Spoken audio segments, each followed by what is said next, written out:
தனியாக நின்று யானை சின்னத்தில் நின்று 4 தொகுதிகளை வெற்றி பெற்றோம். அன்று 4 தொகுதிகளை வெற்றி பெற்றோம். இன்று கூட்டணியிலே சேர்ந்து 5 தொகுதிகளை வெற்றி பெற்றோம். இது நமக்கு வெக்கமாக இல்லையா? அசிங்கமாக இல்லையா? கோபம் வரலையா?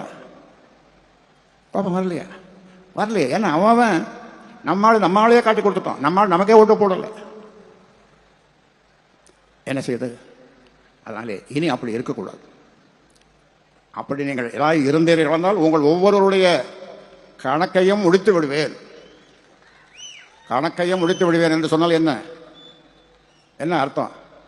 உங்கள் பொறுப்புகள் உங்களிடம் இருக்காது. வேறொரு நல்ல பையனை, ரியல் எஸ்டேட்டு, செல்போன் வச்சில்லாத ஒரு நல்ல பையனை, குடிக்காத பையனை, நீ தாண்டா மாவட்டம், நீ தாண்டா எல்லாம் அப்படின்னு சொல்லு. எம்எல்ஏ என்று பார்க்க மாட்டேன். எம்எல்ஏனா தூக்கி கடலில் வீசிடுவேன். இந்த வங்க கடல், ஏதாவது ஒரு கடல்.